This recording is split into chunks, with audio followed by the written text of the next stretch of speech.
저는 어릴 적부터 키도 작고 체구도 적은 조그마한 아이로 자랐습니다. 당시에는 학교에서 반별로 번호를 매길 때 키 순서대로 출석부에 이름이 올라갔습니다. 3번, 5번, 8번. 이것이 저의 중학교 1학년, 2학년, 3학년 때 학급 번호였습니다. 키가 커져서 5번, 8번으로 올라간 것이 아니라 키는 그대로였는데 학년이 바뀌면서 다행히 저보다 키가 작은 친구들이 들어온 덕분입니다. 중학교 3학년을 졸업했을 때 키가 1m 43이었으니까 1m 75로 커진 지금의 모습에서 생각해 본다면 상상이 안 되는 일입니다. 1979년도 고등학생이 되면서 아버님의 직업에 의해서 가족이 일본으로 건너가게 됐고, 교포들이 있는 학교보다는 아예 일본 아이들만 있는 학교가 말을 배우는 데는 빠르다는 것 때문에 일본인들 속에서의 한국 생활이 그렇게 시작이 되었습니다. 키가 작은 저의 생활은 고등학교 시절에도 한동안 이어졌습니다. 남녀공학이었던 학교에서 친구들 사이에서 저라는 존재 자체가 여러 면에서 신기했습니다. 지금 생긴 것은 이렇게 생겼어도 당시에는 오히려 조그만해서 귀엽다는 말을 많이 들었습니다. 그들에게는 외국인이었다는 점, 반에서는 키가 제일 작았는데도 3년 동안 학교 유도 선수로 있었는데 유도복을 걸치고 뛰는 모습이 그렇게도 이상했던 모양입니다. 가장 작은 도복도 제가 입으면 마치 어린아이가 아빠 양복을 걸쳐 입은 것 같았는데 그런 차림으로 운동장을 뛰었으니 사람들 눈에 어떻게 보였겠습니까?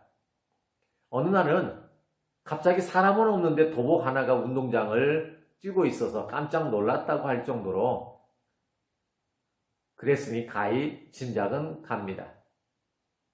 학교 생활이 시작된 지 얼마 되지 않아서 학교 전체에 체육대회가 열렸습니다. 이때 전 학년이 의무적으로 해야 하는 경기가 있었는데 그것은 마라톤입니다. 10km였는지 20km였는지는 기억이 나지 않지만 남학생과 여학생이 달리는 거리는 서로 달랐습니다. 처음으로 달려보는 마라톤이었습니다. 아니, 당시에는 평생에 처음 있는 일이었습니다. 처음으로 마라톤을 한 뒤에 저는 숨 넘어가 죽는 줄 알았습니다. 난생 처음 뛰어보는 마라톤인데다가 1m 43cm의 아주 조그마한 땅꼬마에 체력도 약했고 처음 돌아보는 코스에 뛰는 요령도 몰랐었습니다. 아무것도 모르고 초반에 뛰어가는 틈새에 끼어서 초장에 죽어라고 뛰었다가 몇 발 못 뛰어서 정말 죽는 줄 알았습니다. 체력 안배라는 것도 몰랐고 뛰다가 힘들면 걷기도 했습니다. 어느 때는 더 열심히 뛰기 위해서 아예 걸터 앉아 쉬기까지 했습니다. 갈증이 날 때마다 물을 벌컥벌컥 마셔댔고 생각해보면 정말 죽으려고 환장을 한 셈이었습니다. 어렴풋이 기억나는 것은 당시에 전체 한 800여 명 정도 되는 학생들 중에서 한 750이 넘은 등수로 골인을 했다는 기억뿐입니다. 2학년이 됐습니다. 뛰어본 경험이 있는 데다가 1년 동안 유도로 다져진 체력에 거기다 무려 10cm나 커진 키는 물론 그래봤자 153이긴 하지만 어쨌든 자신감을 갖게 됐습니다. 나름대로 체력 안배를 해가면서 열심히 뛰었습니다. 하지만 골이 나고 난 뒤에 제 모습은 마치 여름 땡볕에 혀를 내밀고 헉헉거리는 개의 모습 그 자체였습니다. 푸르렀던 하늘도 노래지는다는 것을 그때 처음 알았습니다. 그래도 500등대로 골인했다는 것이 얼마나 흐뭇했는지 모릅니다. 고3이 됐습니다. 두 번의 경험과 지난 2년이 넘는 운동으로 인한 체력이 뒷받침되면서 전체 800명 중에서 두 자릿수 이내로 골인을 하게 됐습니다.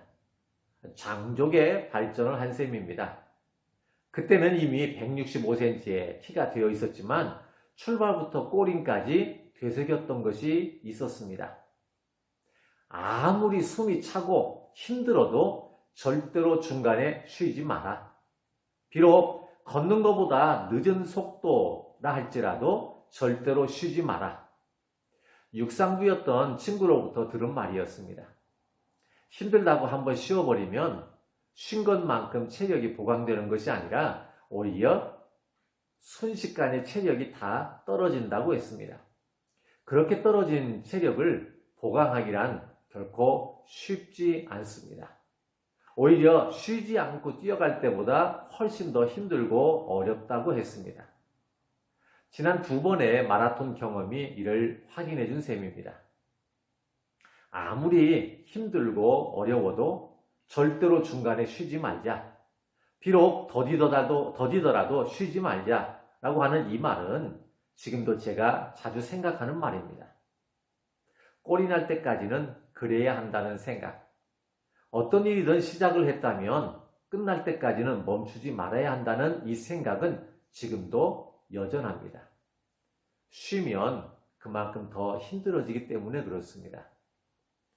만약 하루를 공부하지 않으면 그것을 되찾는 데는 이틀이 걸리고 이틀을 공부하지 않으면 그것을 되찾는 데는 나흘이 걸린다. 또한 1년을 공부하지 않으면 그것을 회복하는 데는 자그마치 2년이 필요하다. 탈무드에 나오는 이 말을 기억합니다. 신앙생활도 마찬가지라고 생각합니다. 쉬면 그만큼 회복하는 데 시간이 많이 걸립니다. 어찌되었든 무슨 일이 있었든 꼴이 날 때까지는 비록 걷는 속도보다 늦다 할지라도 신앙생활은 절대로 중간에 쉬면 안 됩니다. 쉬면 멀쩡했던 하늘도 노래집니다.